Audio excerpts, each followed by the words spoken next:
జగన్మోహన్ రెడ్డి గారు కూటమి, వైఎస్ఆర్ కూటమి. తేడా మనం కూడా కొన్ని తప్పులు చేశాం. ఎలక్షన్ జరిగినప్పుడు వాళ్ళ బూతుల దగ్గర 100 మంది ఉన్నారు, మనం 10 మంది కూడా లేవు. కానీ ఇప్పుడు బాధపడుతున్నాం. వాళ్ళ పచ్చి అబద్ధాలు చెప్పుకుని వచ్చారు. ఎన్ని అబద్ధాలంటే చెప్పలేము. 45 ఏళ్ళ ఇండస్ట్రీ చంద్రబాబు నాయుడు గారు బటను మూలనున్న ముసలమ్మ నొక్కుంది, అదేంటి పెద్ద పని అన్నాడు. సంపద సృష్టిస్తానన్నాడు.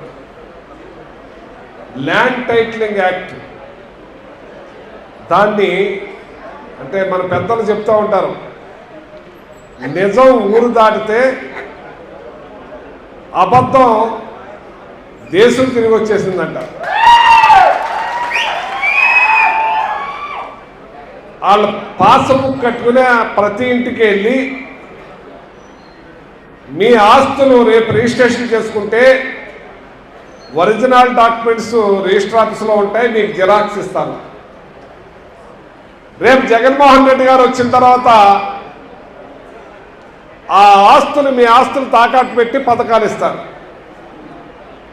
నా నియోజకవర్గంలో ఇరగవరం గ్రామంలో ఒక ఎస్టీస్ ఉన్నారు, వాళ్ళ పందుల దొడ్డు ఉంది.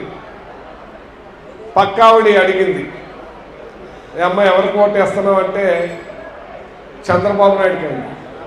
ఇదేంటమ్మా మీకు ఇన్ని పనులు చేశారు కదా జగన్మోహన్ రెడ్డి గారు అంటే, మా పందుల దొడ్డి రేపు ఆయన తాకట్టు పెట్టి లోన్లు తెచ్చేస్తారు.